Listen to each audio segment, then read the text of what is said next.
Hello everyone, welcome to another video of Clinical Simplified. This is a new type of video. It is a video that will also help you to revise during exams. When you will see the pattern, you can understand how to do it. The video is about golden points in neonatology. It's a sort of rapid fire. Okay, it contains only questions for 5 to 6 slides. The questions are frequently asked in the exams. Neonatology is again one of the most important chapters you will ever face. Okay, so let's start. Most common type of neonatal seizure. What is that? Subtle seizure. Okay, again the most common type of neonatal seizure with no EEG abnormality. There is no EEG abnormality. It is again subtle seizure. Acha, what is subtle seizure? You know, the subtle seizure is a type of seizure in which there are very minimal movements. First of all, you read there is no EEG abnormality. So when there is no EEG abnormality, so we have to observe the child, the newborn carefully to find any type of abnormal movements. What abnormal movements? First, lip smacking. Second, there will be small degree of nystagmus, rapid eye blinking. Okay, these are the signs. When we see this, we suspect that the child might be going through a convulsion. Okay. Now, the most common type of neonatal seizure associated with EEG abnormality. No EEG abnormality, subtle seizure. EEG abnormality, clonic seizure. Okay, you can also hear this video. It's just a type of podcast, pediatric podcast, you can also say it. Okay, the most common type of neonatal seizure, most common cause of neonatal seizure, it is hypoxic ischemic encephalopathy. We have already discussed in history taking what is hypoxic ischemic encephalopathy, what are the stages HI1, 2, 3, what is the most common complaint of mother, no cry immediately after birth, what is the staging name, Sarnat and Sarnat staging. Okay, hypoxia causing ischemia causing encephalopathy. Okay, done. Next question, most common mechanism of heat production in a newborn, non-shivering thermogenesis. Okay, so what is the non-shivering thermogenesis? Just a little bit I am saying about it. Newborn do not have the mechanism of shivering. Just like when we are exposed to a cold environment, we shiver and produce heat. Newborn do not have that mechanism. What mechanism do they have? They have abundant brown fat. Brown fat contains large amount of blood vessels. Whenever they are exposed to the cold environment, the blood vessels in the brown fat constrict. This vasoconstriction mounts a sympathetic surge. Due to this sympathetic surge, heat is produced. The brown fat is these are commonly present in axilla, groin, nape of neck. Okay, interscapular area. So we will read about it in detail. Don't worry. The most common cause of neonatal mortality in India. Neonatal mortality. Remember one thing, always read the question till the end. Even if you know the answer, read the question till the end. Make it a dictum, make it a rule. The mistakes that I have committed is that first few words I will read, then one answer will get stuck in my mind. Unfortunately, that answer will also be in the answer sheet in the 4 options, and I'll be ticking it. But most of the time you will be doing that wrong. So even if you know the answer, read the question till the end. You will always be more right than wrong. Most common cause of neonatal mortality in India, what is that? Prematurity. Okay, gone. Meconium aspiration syndrome is commonly seen in, we can find it in term, post-term and small for dead babies. Okay, the child has aspirated meconium, there will be retractions, there will be desaturation, the child will be in distress, there are various scores, Silverman Anderson scoring, Downey scoring. Okay, most common morbidity in the first week of life, what is that? Morbidity. There we read mortality, here most common morbidity in the first week of life, what is that? Jaundice. Sir बच्चा पीला हो रहा है, ठीक है. Again you will admit that jaundice will be discharged. Again the mother will come back, sir पीला हट ही नहीं रहा है बच्चा अभी भी. The child is yellowish. There is yellowish discoloration of the body involving the sclera. So that is the most common cause of readmission after discharge. Again jaundice. Most commonly used phototherapy device in India, what is that? CFL bulb. Okay, We will read about it. What is the mechanism? What are the devices used? CFL bulb, LED bulbs. Okay. Most common life-threatening GI emergency in newborn period. What is that? GI emergency, necrotizing enterocolitis. What is the greatest risk for necrotizing enterocolitis? It is prematurity. Okay. Hyaline membrane disease, otherwise called respiratory distress syndrome, RDS. The hyaline membrane in the hyaline membrane disease is composed of fibrin-rich edematous fluid. Okay, when you take a X-ray, in the newborn with RDS or respiratory distress syndrome, what are the common radiological findings? We find ground glass appearance. Sometimes it's white out. Okay, and air bronchogram. The most common cause of death in congenital diaphragmatic hernia. So, as the name suggests, there is a hernia in the diaphragm. The contents of the intestine are coming through the hernia into the lung. So, the space for the lung is reduced. There will be pulmonary hypoplasia and pulmonary hypertension. Those are two conditions that are the most common cause of death in CDH. Most reliable prenatal prognostic factor in congenital diaphragmatic hernia. What is that? Fetal lung head size ratio.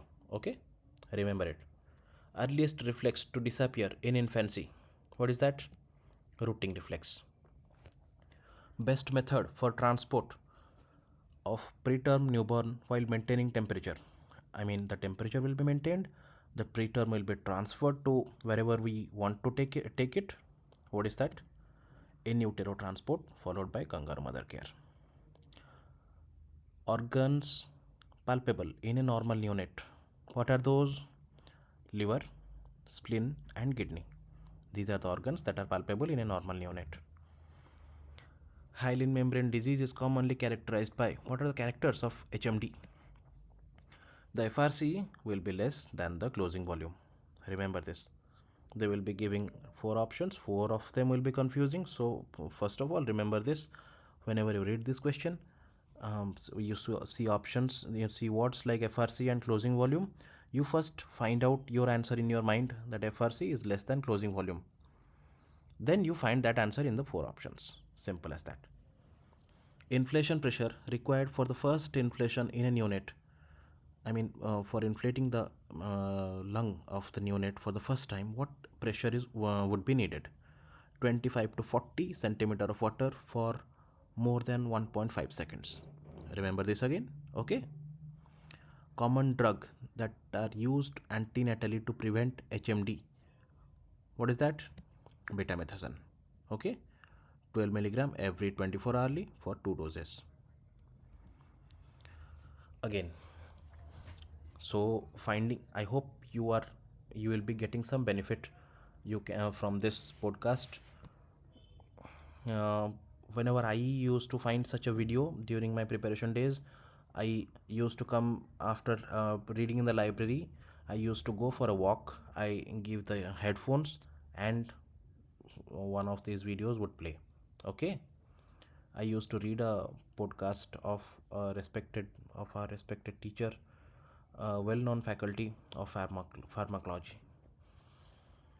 Characteristic radiological feature of transient tachypnea of newborn, TTN, what we say.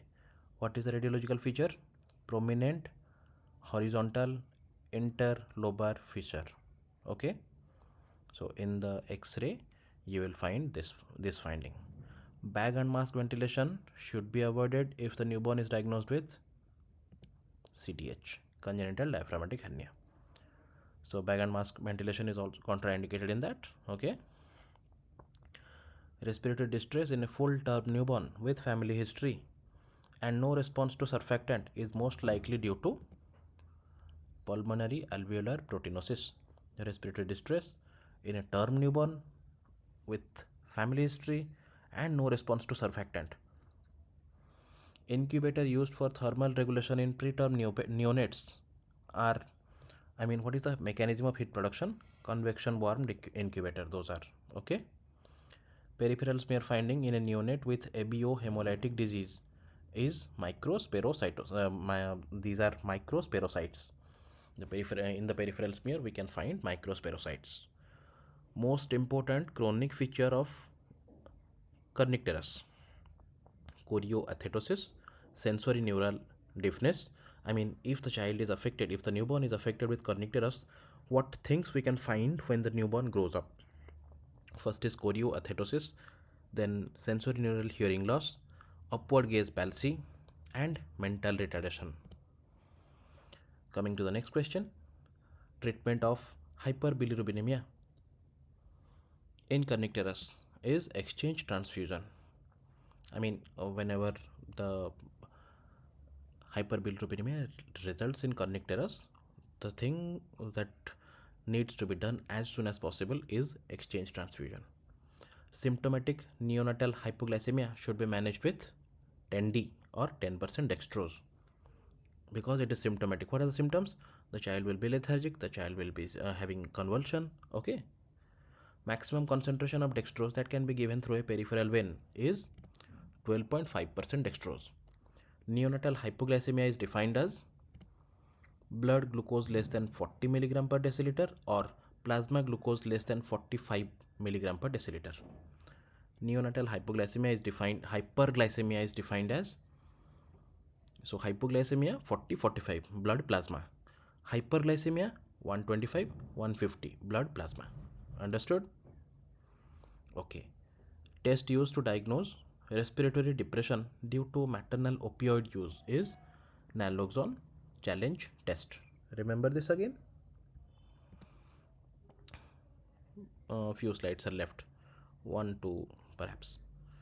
Most important mechanism responsible for reduction of bilirubin in phototherapy, that is structural isomerization. This is a frequently asked question. Tests used to differentiate maternal from fetal blood are AP test and Kleber-Badke test, or acid dilution we say. Most important risk factor for late onset hypocalcemia. Late onset hypocalcemia, top feeding with cow's milk. Okay. Infection in neonate presenting like RDS.